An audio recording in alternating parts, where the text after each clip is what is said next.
Hello students, আজকে আমরা start করতে চলেছি Robinson Crusoe written by Daniel Defoe. আজকে ফার্স্ট চ্যাপ্টারটা আমি তোমাদের কাছে এক্সপ্লেন করব। তো ফার্স্টে আছে I ran away to sea. Chapter 1, I ran away to sea. I ran away to sea. Ran away মানে হলো পালিয়ে যাওয়া। আমি সমুদ্রের দিকে পালিয়ে গেলাম।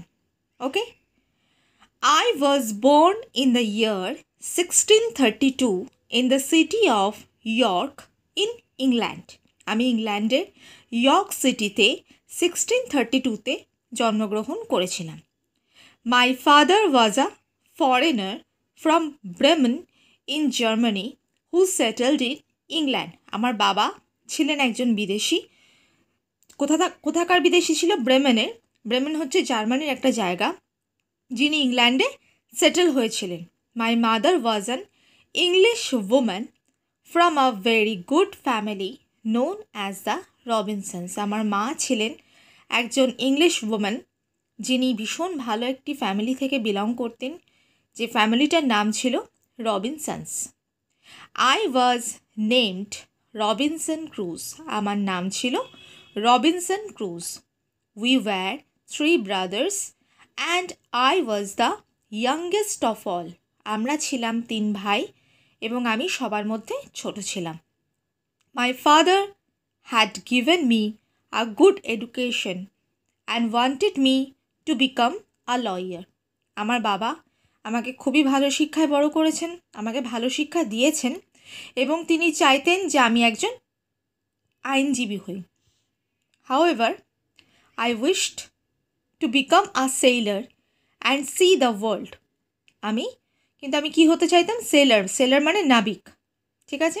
তো আমি নাবিক হতে চাইতাম এবং এই পৃথিবীটাকে দেখতে চাইতাম।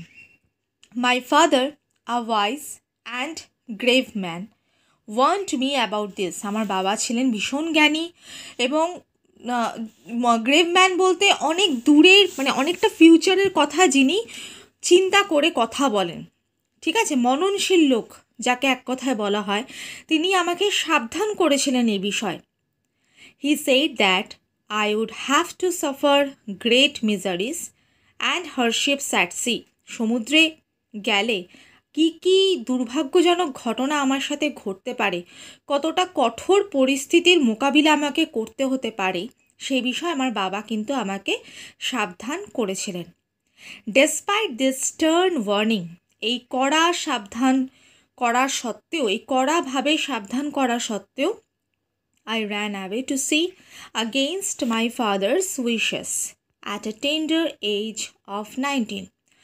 19 বছরের যে কিছু কিছু ঝোঁক আমাদের মনের মধ্যে আসে, সেই ঝোঁকের বশেই আমি সমুদ্রের দিকে চলে গেলাম, পাড়ি দিলাম আমার বাবার সমস্ত ইচ্ছার বিরুদ্ধে গিয়ে। তাহলে আমি একটু যদি ভালোভাবে গুছিয়ে বলি, আমার বাবার সমস্ত ইচ্ছার বিরুদ্ধে গিয়ে আমি একটা ঝোঁকের বশেই সমুদ্রের দিকে পালিয়ে গিয়েছিলাম। ঝোঁকটা কিসের? বয়সের ঝোঁক। 19 বছরের একটা বয়সের ঝোঁক। I went for long voyages after this and had many exciting adventures. এরপরেও আমি অনেক লং ভয়েজেস বলতে অনেক দিনের সফরে আমি বেরিয়েছিলাম, ঠিক আছে? এবং অনেক ধরনের এক্সাইটিং অ্যাডভেঞ্চারের সম্মুখীন আমি হয়েছি। এক্সাইটিং অ্যাডভেঞ্চার মানে খুব রহস্যমূলক অবস্থার সম্মুখীন আমি অনেক কিছু আমার অভিজ্ঞতা হয়েছে এই বিষয়ে। But they were full of danger and misery. সেগুলো সবকটাই ছিল বিপজ্জনক এবং রহস্যময়, একদম দুর্ভাগ্যজনক। Now I am going to tell you about this adventures. এই রহস্যমূলক ঘটনাগুলো আমি তোমাদের সাথে এখন শেয়ার করব কিংবা তোমাদেরকে বলবো। এই পেজ থেকে দুটো মিনিং এখানে আসছে। একটা হচ্ছে টেন্ডার, যেটা মানে হচ্ছে ইয়াং, আর একটা হচ্ছে voyage, a long journey or travel by sea. সমুদ্র যাত্রা বলতে এখানে ভয়েজ বোঝানো হয়েছে। On my first voyage on 1 September 1651, প্রথম যে সমুদ্র যাত্রা আমি করেছিলাম সেটা ছিল 1 সেপ্টেম্বর 1651-এ। I boarded a ship going to London. একটা শিপে আমি উঠেছিলাম, যে শিপটা একটা জাহাজে আমি উঠেছিলাম, যে জাহাজটা লন্ডনে যাচ্ছিল। But on the way we were caught in a terrible storm. বিশাল একটি ঝড়ের সম্মুখীন আমরা হই। যাত্রাপথে আমরা একটি বিশাল ঝড়ের সম্মুখীন হই। Huge waves rocked the ship. ঝড়ের মধ্যে কি হয়? সমুদ্র উথাল পাথাল করে। তার মধ্যে রক দ্য সি বলতে, রক দ্য শিপ বলতে হচ্ছে সমুদ্রের জলের উথাল পাথালের সাথে জাহাজটাও যেন একবার এদিক হচ্ছে একবার ওদিক হচ্ছে, ঝাঁকুনি দেওয়া যাকে বলা হয়। I had never been to sea before. আমি সমুদ্রে এর আগে কখনো আসিনি। So I was terribly afraid and sick. সমুদ্রের প্রতি একটা ভীতি সৃষ্টি হয়ে গেল, ভীষণ আমি ভয় পেয়ে গেলাম, ভীষণভাবে আমি ভীত সন্ত্রস্ত হয়ে পড়েছিলাম। Even the faces of the captain and the seamen were filled with fear. Captain আর সি মেনদের ফেসটাও একদম ভীত সন্ত্রস্ত হয়েছিল, ওদের মুখেও কিন্তু ভয়ের ছায়া পড়েছিল। We expected every wave to swallow us up. এত উঁচু উঁচু ঢেউ হচ্ছিল, যেন মনে হচ্ছে প্রত্যেকটা ঢেউ যেন আমাদের গ্রাস করতে আসছে। ঠিক আছে? That instant I made a vow. If God spared my life I would go to my father and ask for his forgiveness. সেই মুহূর্তে আমি একটি ব্রত করলাম, যদি ভগবান কোনোভাবে আমাদের প্রাণটাকে বাঁচিয়ে দেয় তবে আমি আমার বাবার কাছে গিয়ে ক্ষমা প্রার্থী হব। Finally we were saved from drowning by another ship passing by. পাশ দিয়ে একটা শিপ যাচ্ছিল এবং তার ফলে আমরা সেদিনকে সমুদ্রে ডুবে যাওয়ার হাত থেকে রক্ষা পেয়েছিলাম। Some of its men got into a small boat and came rowing to us. ওই শিপের কিছু মানুষ ছোট ছোট বোটগুলোতে উঠে রোপের মাধ্যমে আমাদের শিপের দিকে এলো। We all climbed into the boat. যেই এবার আমাদের শিপের দিকে বোটগুলো এলো, ঠিক আছে, তখনই আমরা ওই বোটগুলোতে উঠে পড়লাম। And went up to their ship. তারপর ওদের শিপে চলে গেলাম। As soon as we boarded that ship. যখনই আমরা ওই শিপে সবাই মিলে চলে গেলাম, we saw our ship going down in the sea. দেখলাম সমুদ্রে আমাদের শিপটা পুরো ডুবে গেল। We had been saved by a lucky chance. আমরা খুব ভাগ্যের জোরে কিন্তু সেই যাত্রায় বেঁচে গেলাম। When we reached the shores. যখন আমরা পাড়ে এলাম, the captain hard my story. Captain আমার সমস্ত গল্পটা শুনল। হি said that the storm was a sign that God didn't want me to go to ship.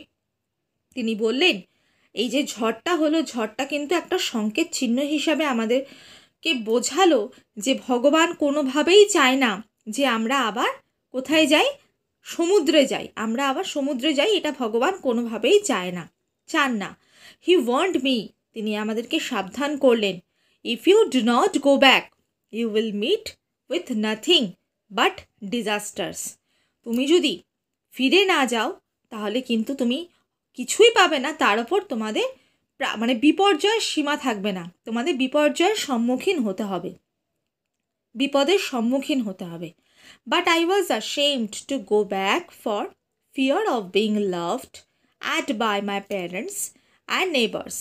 কিন্তু এইটা ভাবলাম যে আমার বাবা মা, আমার প্রতিবেশীরা যখন আমার দিকে তাকিয়ে হাসবে যে আমি ভয় পেয়ে পালিয়ে ফিরে গেছি, সেই জিনিসটাও আমি নিতে পারবো না। I did not then understand that my father would have happily welcomed me back. আর আমি যখন ফিরে গেলাম তখন বাবা যেভাবে আমাকে স্বাগতম জানালো, সেই ব্যাপারটা আমি ঠিক বুঝতে পারলাম না।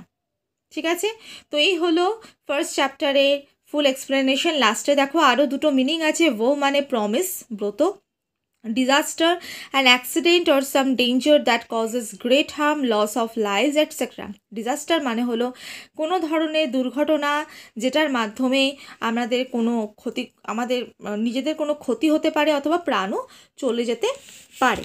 তো এই চ্যাপ্টারটার নাম ছিল I ran away to sea. তো এটা আজকে আমি এক্সপ্লেন করলাম। ভিডিওটা লাইক করতে ভুলো না, তার সাথে চ্যানেলটা সাবস্ক্রাইব করো, বেল আইকনটা প্রেস করো, যাতে প্রত্যেকটা ভিডিও নোটিফিকেশান তোমাদের কাছে সবার আগে পৌঁছাতে পারে। আর আরেকটা কথা, এই চ্যাপ্টারের আমি নেক্সট ভিডিওতে আমি কোয়েশ্চেন অ্যান্সার দেবো, ইনসাইড কোয়েশ্চেন অ্যান্সার। তো তোমরা নেক্সট ভিডিওর জন্য অপেক্ষা করো আর চ্যানেলটা সাবস্ক্রাইব করো, বেল আইকনটা প্রেস করো।